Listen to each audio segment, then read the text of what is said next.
Hello students, today we will discuss MCQs of the chapter The Making of a Scientist and the writer is Robert W. Peterson. ये जो chapter है making of a scientist Richard एब्राइट के बारे में है जो कि biochemistry के एक साइंटिस्ट थे। बायोलॉजी एंड बायोकेमिस्ट्री के फील्ड में इन्होंने बहुत ज्यादा योगदान दिया है। Richard एब्राइट। First question was, it was his fascination for blank that opened the world of science to him. ये जो डॉक्टर रिचर्ड एब्राइट थे, इनका आकर्षण था एक चीज के प्रति जिन्होंने उनके लिए साइंस के दरवाजे खोल दिया, मतलब एक तरह से साइंस के संसार में प्रवेश कर गए वो। तो किस चीज के प्रति आकर्षण था? फैसिनेशन मतलब आकर्षण। कैट्स के प्रति, डॉग्स के प्रति, बर्ड्स के प्रति, बटरफ्लाइज। ये जो रिचर्ड एब्राइट थे, ये बटरफ्लाइज की इन्होंने बहुत सारी कलेक्शंस की थी। एग से कैटरपिलर बनाए इन्होंने, प्यूपा बनाए, ऐसे मतलब लाइफ साइकिल भी इनकी स्टडी की। तो इनके कारण इनका इंटरेस्ट किसकी ओर हो गया? साइंस की ओर। Second question is, at what age did he invent the theory of how cells work? और किस उम्र में उन्होंने ये खोज कर दी थी? इन्वेंट का मतलब खोज करना। उन्होंने खोज कर दी थी कि सेल्स जो हैं कैसे काम करते हैं। 20, 21, 22, 24।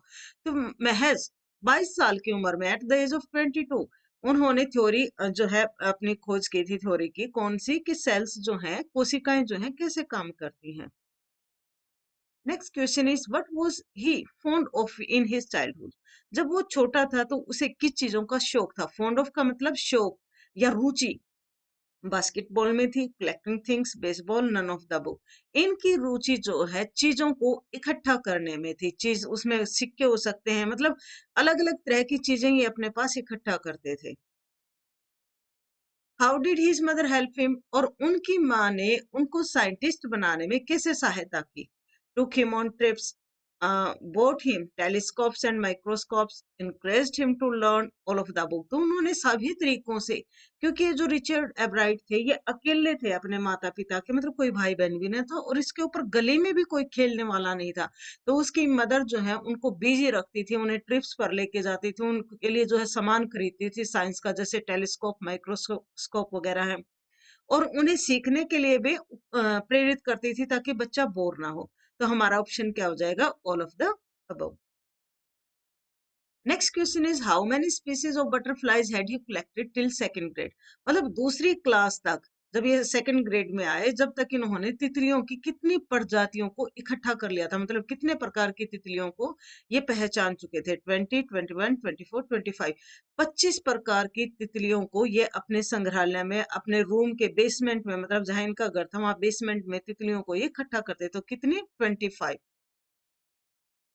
Next question is, when did he get a hint of real science? उन्हें कब पता लगा कि वास्तविक साइंस क्या है? In the 7th grade, when he entered a county science fair, when he lost all of the book। तो इन सभी के कारण जब वो 7वीं क्लास में थे तो एक बार काउंटी साइंस फेयर में गए और वहां पर वो फेल हो गए। लॉस्ट का मतलब है एक तरह से फेल हो जाना, मतलब क्योंकि ये वहां पर क्या लेके गए हुए थे? ये फ्रॉग की स्लाइड लेके हो गए थे, स्लाइड्स ऑफ फ्रॉग। जबकि जो बच्चे वहां पर जिनको प्राइज मिला वो क्या लेके आए थे? कुछ ऐसा एक्सपेरिमेंट लेके आए थे जो करके दिखाना था वहीं पर। जबकि ये स्लाइड्स लिए हुए थे तो किसी का इंटरेस्ट नहीं था स्लाइड्स देखने में। तब इन्हें पता लगा कि वास्तविक साइंस क्या है? प्रयोग करके दिखाना, एक्सपेरिमेंट करना। तो हमारा ऑप्शन क्या हो जाएगा? All of the above. 7वीं क्लास में इन्हें पता लगा था। Next question is, when did he find the cause of a viral disease common among caterpillars? और इन्हें पता लगा जो कैटरपिलर्स हैं उनमें एक वायरस की कारण डिजीज होती है, उसका क्या कारण है? In the 7th grade, in the 8th grade, in college, none of the वो। जब ये 8th ग्रेड में थे तब। Next question is, blank is the blueprint for life. ये जीके का भी क्वेश्चन है। हमारी जिंदगी का ब्लूप्रिंट क्या होता है? सेल्स है, डीएनए है, both of this, none of the book. तो ब्लूप्रिंट क्या होता है? हमारा डीएनए, मतलब हम कैसे बनेंगे ये कौन निर्धारित करता है? DNA. Next question is, what did he collect during his childhood? अब जब उसका बच्चा था वो अपने बचपन में किस चीजों को इकट्ठा करता था? क्वाइंस को, रॉक्स को, बटरफ्लाइज को, ऑल ऑफ द बुक। तो इन्हीं सभी को एक क्वेश्चन पहले भी आया था कि वो किन चीजों को इकट्ठा करता था, मतलब उसकी रुचि क्या थी चीजों को इकट्ठा करना। किन चीजों को? भाई अलग अलग प्रकार के सिक्के भी थे उसके पास, अलग अलग प्रकार की चट्टानें भी थी और बटरफ्लाइज भी थे, तो हमारा ऑप्शन क्या हो जाएगा, ऑल ऑफ द अबव। मतलब उसको शौक था अलग अलग डिफरेंट डिफरेंट टाइप्स की चीजों को इकट्ठा करने का, स्टैंप वगैरह। Next question is where did he come from, और वो कहाँ पर रहते थे। Reading, Oxford, London, none of the book. Reading, north of Reading, book में है नॉर्थ ऑफ रीडिंग में, ये जगह का नाम है रीडिंग, जो कि पेनिसिल्वेनिया में है। Next question is he tried to grow blank in the presence of beetles. उन्होंने जो है, बीटल्स होते हैं एक तरह से कि भूत भी कह सकते हो, मतलब इंसेक्ट्स हैं ये, किन चीजों को इन इंसेक्ट्स के साथ उगाने की कोशिश की। बटरफ्लाइज को, कैटरपिलर्स को, रेड्स को, सेक्स को, कैटरपिलर्स को। क्योंकि ये कैटरपिलर्स में एक बीमारी थी, उसकी खोज करना चाहते थे कि भाई इनको जो ये बीमारी होती है कैटरपिलर्स को, वो किसके कारण होती है, कहीं इन बीटल्स के कारण तो नहीं होती है। Next question is what did he realize was necessary for winning a prize at the fair? उन्होंने कब पता लगाया कि भाई प्राइज जीतने के लिए जो है क्या चीज जरूरी है। डिस्प्ले जरूरी है, एक्सपेरिमेंट जरूरी है, all of the above and none of the above. तो हमारा ऑप्शन आ जाएगा सी। नो, हमारा ऑप्शन आ जाएगा बी, एक्सपेरिमेंट। क्योंकि डिस्प्ले तो वो करके आए थे वहां पर फ्लॉग स्लाइड, तो हमारा ऑप्शन क्या हो जाएगा, B. What did he realise, उन्हें क्या पता लगा कि भाई क्या जरूरी है प्राइज जीतने के लिए फेयर में। कब पता लगा था ये, जब वो 7th ग्रेड में थे। और इन्हें क्या पता लगा वहां पर कि भाई हमें डिस्प्ले नहीं करना है किसी चीज को, एक्सपेरिमेंट भी करके दिखाना है कि हम कैसे जीत सकते हैं। तो ये हमारा ऑप्शन क्या हो जाएगा, B. Which butterflies were not eaten by birds, किस बटरफ्लाई को पक्षी नहीं खाते हैं, कौन सी प्रजाति को नहीं खाते हैं। वाइसराय को, मोनार्क को, all of the above, none of the above. तो ये जो है मोनार्क, इसको नहीं खाते हैं। मोनार्क एक बटरफ्लाइज है, इस बटरफ्लाई को पक्षी नहीं खाते हैं। Where did he graduate from, he का मतलब रिचर्ड एब्राइट। रिचर्ड एब्राइट ने ग्रेजुएशन कहाँ से की, ऑक्सफोर्ड से, येल से, हार्वर्ड से, नन ऑफ द बुक। तो उन्होंने हार्वर्ड यूनिवर्सिटी से की।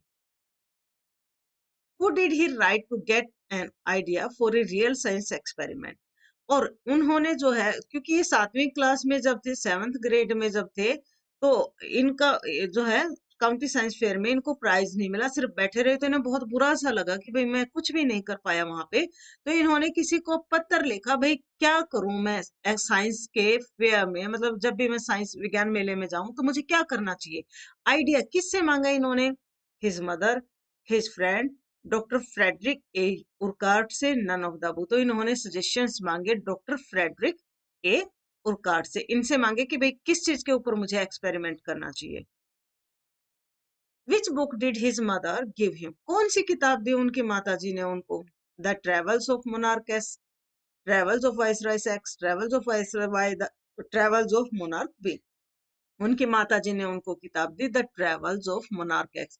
ये बहुत ही इंपॉर्टेंट है, ये किताब इनके जीवन में एक तरह से टर्निंग पॉइंट है। 2 मार्क्स का क्वेश्चन भी आता है, which is the turning point in Richard Ebright life. तो क्या है turning point, the study of travels of monarch X. क्योंकि ये पढ़ने के बाद इनका रुझान किस में हुआ, बटरफ्लाइज में हुआ। और बटरफ्लाइज के बाद जो है इन आगे एक्सपेरिमेंट पे एक्सपेरिमेंट करते गए ये, और ये क्या बन गए, एक तरह से साइंटिस्ट बन गए। और इनको जो है बहुत फेमस फेमस प्राइज भी मिले हैं। और इनको इसके कारण जो ये प्रयोग कर रहे थे, इनको लाइब्रेरीज लैब वगैरह में काम करने का भी मौका मिला था बचपन में ही। He was an excellent blank, क्या थे वो, कुशल डिबेटर थे, साइंटिस्ट थे, फोटोग्राफर थे, ऑल ऑफ द अबव। तो वो सभी थे। ऐसा नहीं है ये रिचर्ड ब्राइट सिर्फ पढ़ने पढ़ने में ही थे, वे बहुत ज्यादा इंटेलिजेंट थे। तो ये डिबेट भी करते थे, उसमें भी ये हमेशा प्राइज लाते थे, साइंटिस्ट भी थे ये, और फोटोग्राफर भी थे, वाइल्ड फोटोग्राफी वगैरह भी ये करते थे। तो हमारा ऑप्शन क्या हो जाएगा, ऑल ऑफ द अबव। इसके अलावा भी वो कई सारी चीजें करते थे, वो खेल भी खेलते थे, वो जो है नौका भी चलाते थे, कैनोइंग भी करते थे। तो सारे जो भी इनके आगे गेम्स होते थे, इनको जो भी अपॉर्चुनिटी मिलती थी उसी में ये क्या करते थे, बेस्ट करते थे। Next question is blank is the blueprint of life. ये रिपीट हो गया क्वेश्चन, तो हमें पता है इसका ऑप्शन क्या हो जाएगा, DNA. What groundbreaking research did Ebright do? Ebright ने कौन सी जो है ऐसी रिसर्च की थी? Working of body, working of DNA, working of heart, none of the both. इन्होंने किसके ऊपर काम किया था एक तरह से, जिसमें इनको प्रसिद्धि भी मिली? Working of DNA. Where did Richard grow up? Richard जो है कहाँ पर पले बढ़े? Pennsylvania, Chicago, New York, London. ये पेनिसिल्वेनिया में। और पेनिसिल्वेनिया में भी कहाँ पर? North of Reading. अभी एक क्वेश्चन भी आया था, ये कहाँ से बिलोंग करते थे? North of reading. कहाँ पर? पेनिसिल्वेनिया में। Next question is in which class was एब्राइट when he lost at the county science fair? ये अभी भी हमने पढ़ा था ये क्वेश्चन। कौन सी क्लास में थे? ये 7th क्लास में थे जब ये काउंटी साइंस फेयर में फेल हो गए थे। लॉस्ट का मतलब इनको प्राइज नहीं मिला था, हार गए थे। Which butterflies copied monarchs to prevent being eaten by birds? अब हमें पता है मोनार्क को बर्ड्स नहीं खाते, ये क्वेश्चन अभी भी आया था। मोनार्क्स जो बटरफ्लाईज है इसको बर्ड्स नहीं खाते, तो कौन सी बटरफ्लाई मोनार्क बटरफ्लाई की तरह नकल करती हैं ताकि पक्षी उनको ना खाएं? वॉइस प्रेसिडेंट, वॉइस राय, वॉइस प्रिंसिपल, ब्लैक बटरफ्लाईज। तो हमारी जो है वॉइस राय बटरफ्लाईज जो होती हैं वो मोनार्क को कॉपी करती हैं, ताकि क्योंकि वॉइस राय जो है बर्ड्स के लिए बहुत अच्छी होती है, मतलब बहुत स्वादिष्ट लगते हैं ये बर्ड्स को, तो ये खा लेते हैं बर्ड्स इनको सभी को। लेकिन मोनार्क को बर्ड नहीं खाते क्योंकि खाने में अच्छी नहीं लगती हैं, तो वाइसराय इसीलिए मोनार्क को कॉपी करती है। Next question is how many gold spots were there on a monarch pupa? Monarch pupa में कितने गोल्ड स्पॉट्स होते हैं? 10, 15, 11, 12। 12 होते हैं।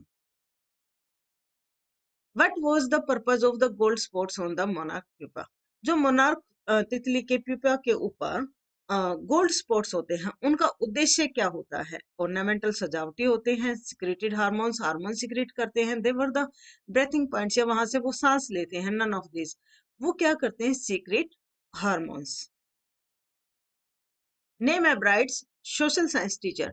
जो रिचर्ड एब्राइट थे उनके सोशल साइंस टीचर का क्या नाम था? मिस्टर वेयर था, डॉक्टर यूरकार्ट था, जेम्स आर्रोंग था, टेप्लो था। तो उनके सोशल स्टडी के टीचर का नाम क्या था? मिस्टर वेयर था। मिस्टर वेयर का पाठ में जिक्र आता है। मिस्टर वेयर ने जो है रिचर्ड एब्राइट के बारे में कहा है कि रिचर्ड एब्राइट बहुत ज्यादा मेहनती थे।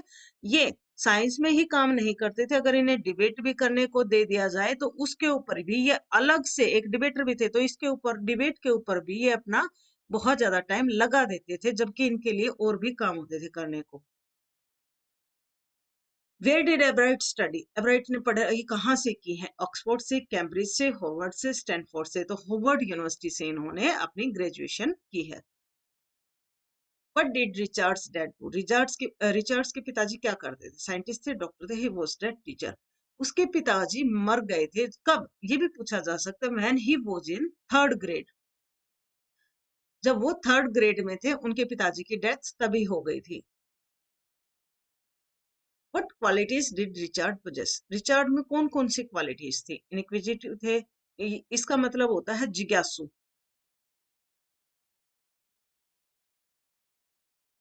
मतलब जिनकी जानने की इच्छा होती है, जो मतलब क्वेश्चन पूछते रहते हैं, क्यूरियोसिटी जिसमें होती है, उनको कहते हैं इनक्विजिटिव।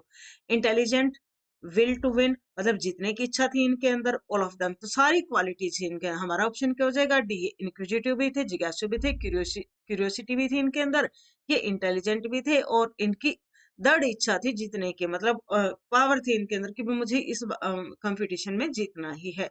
वो भी पॉजिटिव सेंस में थी। Next question is name Richards college roommate. Richards के कॉलेज में जो रूममेट थे उनका क्या नाम था? और अपने कॉलेज के रूममेट के साथ ही इन्होंने अपनी सेल्फ थ्योरी जो है वो दी थी, तो उनका नाम क्या था? जॉन था, जेम्स आर रोंग था, जैक था, जेफ था। तो उनका नाम था जेम्स आर रोंग। Who is the writer of the story the making of a scientist? The making of a scientist chapter किसने लिखा है? एच जी वेल्स ने लिखा है, रॉबर्ट डब्ल्यू पीटरसन ने लिखा है, रस्किन बॉन्ड ने लिखा है, गेट डी मॉपसेंट ने लिखा। तो ये चैप्टर लिखा है रॉबर्ट डब्ल्यू पीटरसन ने। एच जी वेल ने भी चैप्टर लिखा है। एक 1 मार्क का क्वेश्चन आएगा तो इन्होंने कौन सा चैप्टर लिखा है? Footprint without footprints without feet. Robert W Peterson ने the making of a scientist, Ruskin Bond ने द थीफ स्टोरी,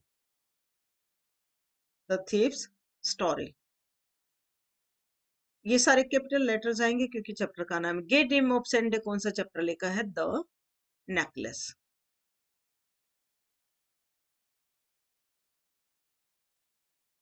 वीडियो आपको कैसी लगी कमेंट जरूर करना। वीडियो अच्छी लगी तो इसे लाइक करना, अपने दोस्तों के साथ शेयर करना। अगर चैनल पर नए हो तो चैनल को सब्सक्राइब करना। वीडियो देखने के लिए धन्यवाद।